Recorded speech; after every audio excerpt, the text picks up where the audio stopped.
stands accused of serious charges, which, if true, could topple the government.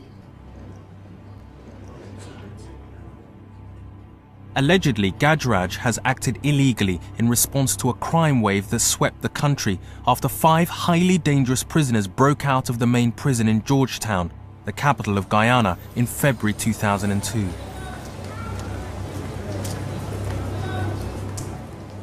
In that process, they had one officer was shot and one officer was stabbed to death in that corner and he died on his way to the hospital. For months after the jail breakout, the police and the army seemed unable to control a torrent of violent crime.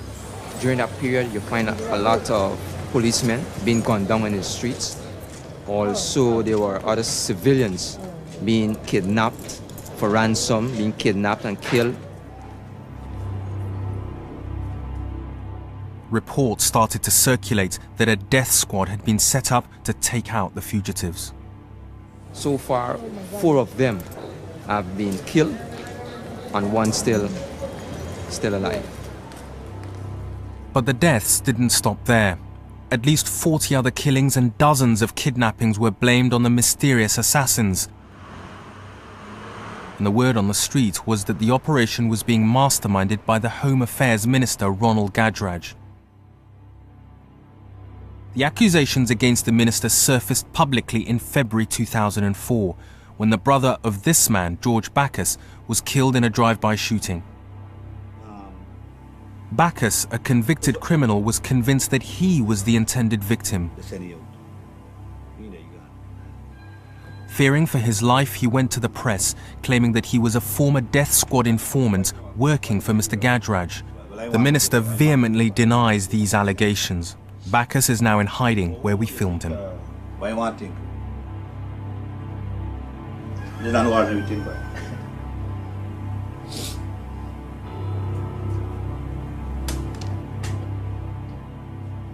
I come like a snitch. I inform more. Coming by you, yeah, wait, who you want to kill? Adam? Hey, Adam, the one want to kill you, yeah? A dangerous game. Yeah. I come like a spy then, collecting information and carry back there, you know? These men leaving court are 2 of the alleged murderers of Bacchus's brother. The other accused died in mysterious circumstances while hospitalized in police custody. Bacchus is expected to testify at the inquiry into his brother's death in a few days' time.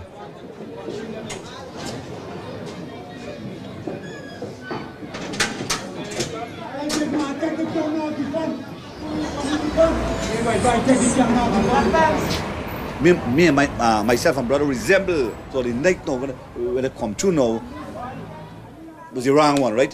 When they come to the car there now, right? What's going? What are the right one? What are the right one there? And when Sean raise the gun like this, say so, right? Right? I don't know if the gun snap, if it's empty, or we just raise it because I'm scared. I don't know. After then, right? I make so. I was in the hospital now. I see my brother there. It's gone by. Did the biggest shot. I make so. Mr. Gajraj, Sean them just killed my brother. Same one who raised the gun. Sean just killed my brother. Here you what? Here we are, and get back to you. And he put on the phone, right? So I call you back again, right? I make so. I say, man, boss, I tell him, man, just kill me, brother. Here we are, and I send the police. The situation is fraught with danger for the president. Not surprisingly, the leader of the opposition, Robert Corbyn, is using the death squad charges to make political capital. He's keeping up the pressure on the president by calling for Minister Gajraj's resignation and for a commission of inquiry to be set up.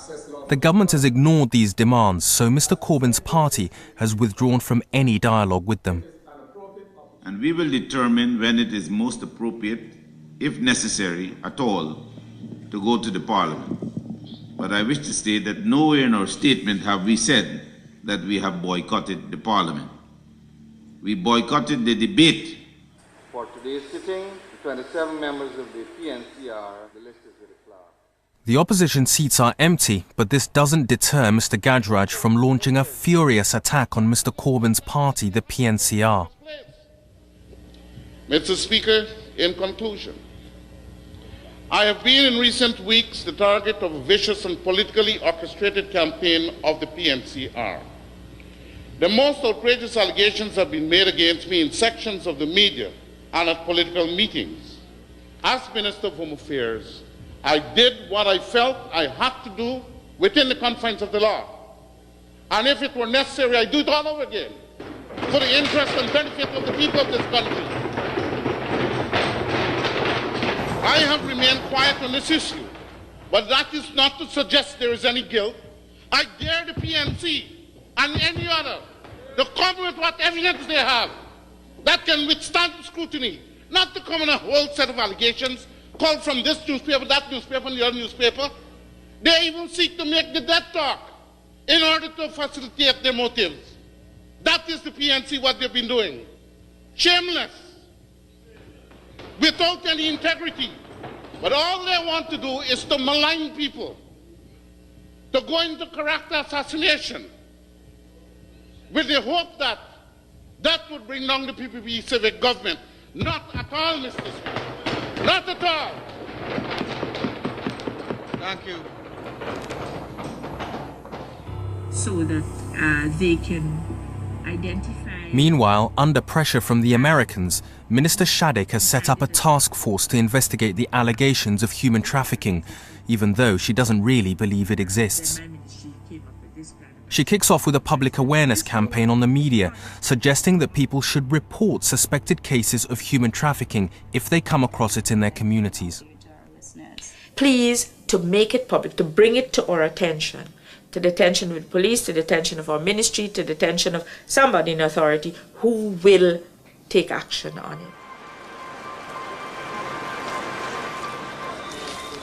While the minister goes on air, a camera crew from the main government news agency is trawling the streets, gathering covert footage for a video about human trafficking. The government has to convince the US that it's dealing with its phantom problem. You ready, Pat?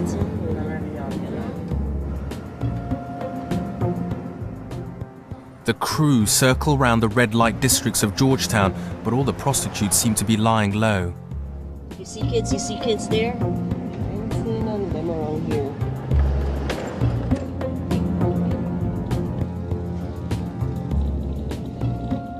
Not that thing.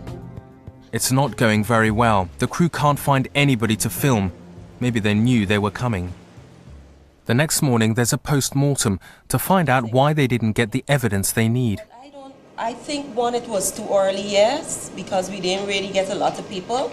We left 8 o'clock. Is it the case we may not find the most suitable footage to go with the script? I think what we need to do, and is a point we need to bring out, is that we have difficulty in us locating this problem. But we still need the footage. What do we do there?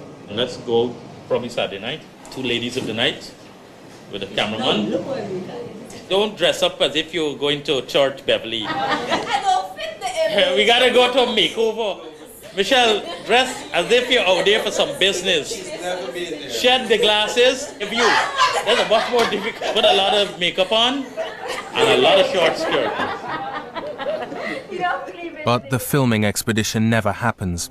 Instead, the government team go for the cheaper option, free videos produced by the United Nations highlighting the problem of human trafficking.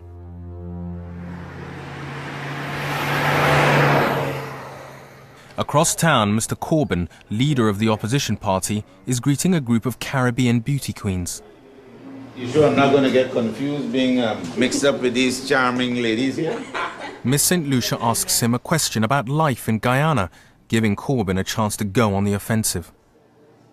What do you think is your biggest problem in Guyana? What's the biggest problem? Like if you had to take care of something right now, what would it be? I would say the biggest immediate problem is the more recent developments of a new phenomenon in our country, and that is the emergence of what you may have read in the press about death squads and so on, where people have been killed